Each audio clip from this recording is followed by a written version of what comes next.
बिस्मिल्लाहिर्रहमानिर्रहीम अल्लाहुम्मा सल्ली अला सय्यिदिना मुहम्मदिन व आलि मुहम्मद। मैं हूं मन्नान अशरफ और आप देख रहे हैं आपका अपना YouTube Facebook channel. General Bajwa साहब की आखिरकार वो स्पीच हो ही गई, जिसका बहुत से लोगों को इंतज़ार था कि क्या ये फ़ाइनल स्पीच है, आखिरी स्पीच है कि पहली स्पीच है। बहरहाल वो आखिरी, अभी तक तो उनके मुताबिक आखिरी स्पीच है और वो स्पीच हो गई। बात ये है कि उन्होंने बहुत से सवालात उठा दिए अपनी तकरीर के दौरान और उन्होंने ये भी कह दिया ये मेरी आखिरी है, शायद इसके बाद मैं खिताब ना कर सकूं कहीं भी। बहरहाल ये आखिरी खिताब था और उन्होंने 6 साल अपने मुकम्मल कर लिए, अपने इक़्तिदार के मुकम्मल हो गए। अब नेक्स्ट आर्मी चीफ आ रहे हैं, इसके लिए एक समरी भी हो गई है। लेकिन उनकी इससे पहले ज़रा जो उन्होंने खिताब किया है उसके अंदर उन्होंने कुछ सवालात उठाए हैं। उन्होंने ये भी कहा कि सियासतदानों को अब अपना किबला दुरुस्त करना ही पड़ेगा। हमने भी बहुत सी गलतियां की हैं, मतलब उन्होंने अपनी गलतियां भी तस्लीम की है कि हमेशा इस्टेब्लिशमेंट मसलन आर्मी जो है वो सियासत में हिस्सा लेती रही। कई दफ़ा हुआ है कि अब नहीं लेना। देखिए 2021 के बाद उन्होंने कहा है कि जी हमने फरवरी 2021 के अंदर फैसला कर लिया था कि हमने आज के बाद सियासत में हिस्सा नहीं लेना, तो नहीं लिया। अब मामला ये है कि फ़ौज का इस तरह बयान होना, देखिए ये थी बाजवा साहब की सारी स्ट्रेटजी। अगर उन्होंने 6 साल के अंदर सियासत में हिस्सा लिया या उन्होंने कोई गलती की या उन्होंने अपने आप को माना, तो ये उनके अपना वो सिपा सलार थे। अगर वो कोई फैसला करते थे उस पर इम्प्लीमेंट होता था और मानना सबका फ़र्ज था। लेकिन बात ये है कि वो तो जा रहे हैं, जो नेक्स्ट आ रहे हैं आर्मी चीफ, क्या वो इस चीज़ सिलसिले के अंदर खड़े रह पाएंगे? ये तो पॉलिसी उनकी है। मे बी कि सब लोगों ने, जितने भी 3 स्टार जनरल्स हैं, सब ने मिलकर तय कर लिया हो कि अब हमने सियासत में हिस्सा नहीं लेना। लेकिन सियासत में अगर हिस्सा लेते हैं तो या नहीं लेते ये वक्त बताएगा। लेकिन कुछ पॉइंट्स तो उन्होंने डिस्कस कर दिए। एक तो उन्होंने ये कहा है कि जी किसी ने जब एक हुकूमत ख़त्म आई 2018 के अंदर तो उसे सिलेक्ट कहा गया कि ये सिलेक्टेड गवर्नमेंट है। एक हुकूमत ख़त्म होकर दूसरी गवर्नमेंट आई तो उसे कहा इम्पोर्टेड हुकूमत। लेकिन लोग जो है ना, ये जो मुख्तलिफ जगहों के ऊपर बैठे वो चंद सवालात उठाते हैं। वो कहते हैं कि देखें कुछ चीज़ें जो डिस्कस होनी ही होनी है, तारीख को आप मसख नहीं कर सकते। क्या 2014 का जब धरना हुआ था क्या उसके अंदर कोई नहीं था? मे बी के उसके अंदर किसकी वजह से इमरान खान साहब ने 2014 का धरना दिया, 2018 के अंदर सिलेक्टेड हुआ तो वो किससे कहते होते थे? देखिए सियासतदान जब कहते थे ना ये सिलेक्टेड गवर्नमेंट है, तो वो भी तो किसी के ऊपर पॉइंट आउट करते थे ना, मतलब किसी पे तो उंगली उठाते थे। जब इम्पोर्टेड का लफ्ज़ लगा तब भी इमरान खान साहब किसी के ऊपर तो उंगली उठाते थे। और ये सारी ताकतें देखें, 14 जमातों का एक दम मिल जाना कि आसान काम नहीं होता, इसके पीछे कोई ना कोई ताकत ज़रूर होती है। अब मसला ये है कि इतनी ताकतों के साथ आप होना। फिर बाजवा साहब ने एक बड़ा ज़बरदस्त पॉइंट उठा दिया। उन्होंने कहा कि जो सकूत ढाका जो अब मशरक़ी पाकिस्तान अवाम से अलग हो गया, उसके अंदर फ़ौज का कोई किरदार नहीं था। ये बिल्कुल सच होगा। देखें फ़ौज एक बिल्कुल सच्चाई है कि फ़ौज कैसे लड़ सकती थी जब तक उन्हें पीछे से असला ना मिलता, पीछे से खुराक ना मिल रही होती। ये भी उन्होंने एक बात और खोल दी, एक तारीख जो आज तक नहीं ओपन हो रही थी, बाजवा साहब ने जाते जाते वो भी तारीख ओपन कर दी। अभी तक इसके ऊपर अभी डिस्कस शुरू नहीं हुई, लेकिन होनी पड़ेगी। उस वक्त के जो सियासतदान है ये उनकी गलती है, ये बाजवा साहब ने कह दिया। अब बात यह है कि जो बेनिफिशियल थे उस दौर के, उन्हें आके जवाब देना पड़ेगा या उनकी जमात को जवाब देना पड़ेगा जो अब हैं, मौजूद हैं, कि जी आया के बेनिफिशियली कौन थे। और जो जिस तरह उस वक्त के भुट्टो गवर्नमेंट उसके बाद बनी, सकूते ढाका हो गया, इधर हम इधर तुम वाला मामला हो गया, ये सारी चीज़ें जो है ना डिस्कस होती थी, लेकिन दबे लफ्ज़ों में होती थी, ओपनली नहीं होती थी।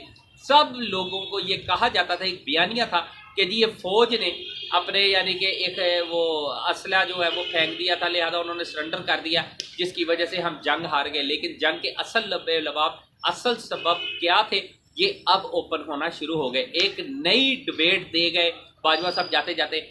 अब मसला ये था कि इसमें एक थोड़े सा ट्विस्ट ले ले। ये स्पीच से पहले 7 जर्नल्स 3 स्टार, उनकी भी बाजवा साहब से जो मुलाकात हुई है 1-2 रोज़ कबल या 3 रोज़ कबल एक मुलाकात हुई है।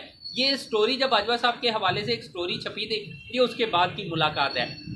कुछ लोग कहते हैं कि जी ये जो स्पीच है, क्या ये स्पीच कहीं परेशानी के अंदर वो तो नहीं थी कि चलो जी आपने समरी भेज दी?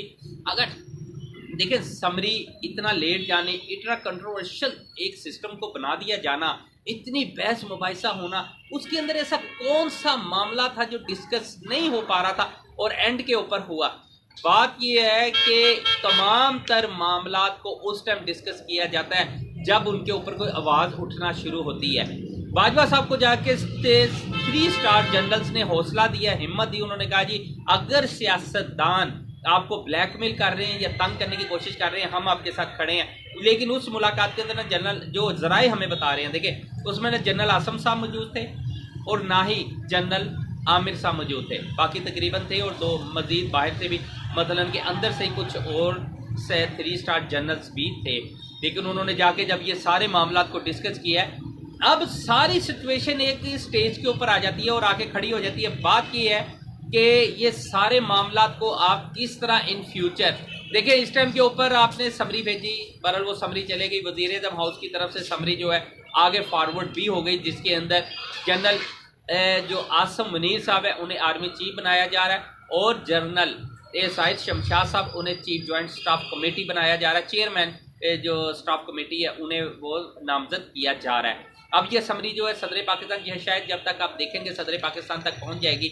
लेकिन एक चीज़ तो सच है, देखें 2021 के अंदर अगर फौज इक़्तिदार से अलग हो गई थी, सियासत से अलग हो गई थी, फिर रिजीम चेंज ऑपरेशन के अंदर अचानक ही एक हेलीकॉप्टर भी उतरता है, रात के टाइम आता है और फिर उसकी अभी तक यानी कि वो तरदीद नहीं आ सकी है वो हेलीकॉप्टर किसका था।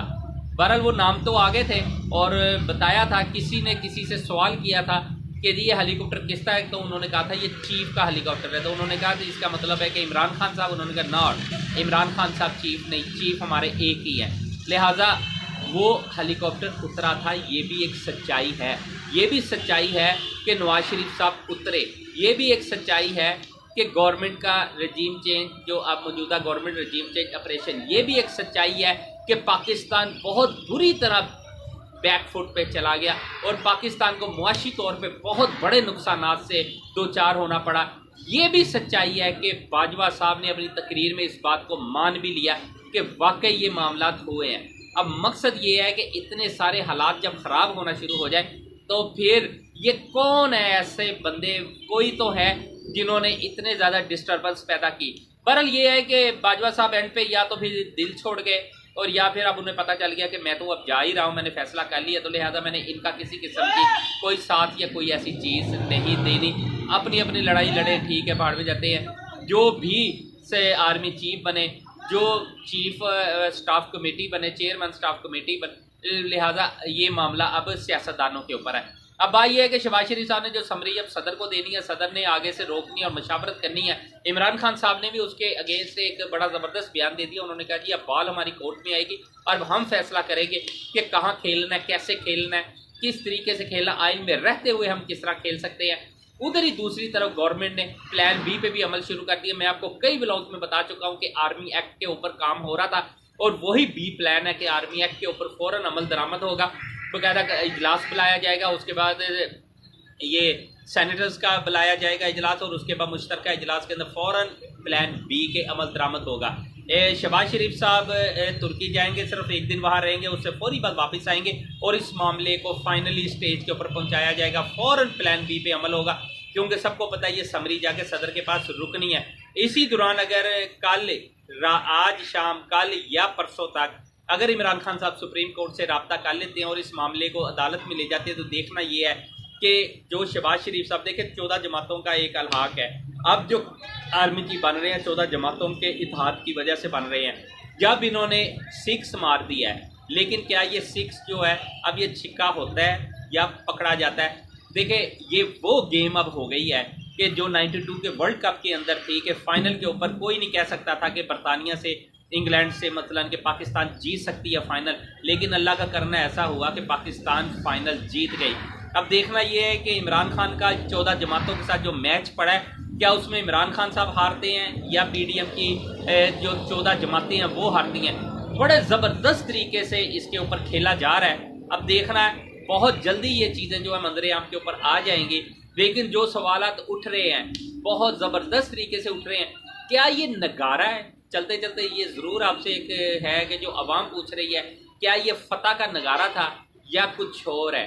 अगर तो ये कोई परेशानी या कोई ऐसी चीज़, देखे एक पत्ता मसलन खेला है PDM ने, लास्ट टाइम खेला, एक स्टोरी फाइल करके एक जो पत्ता खेला, मे भी वो पत्ता अपनी एंड फिट जगह के ऊपर बैठ गया और उसके बाद हालात यकसर तब्दील हो गए।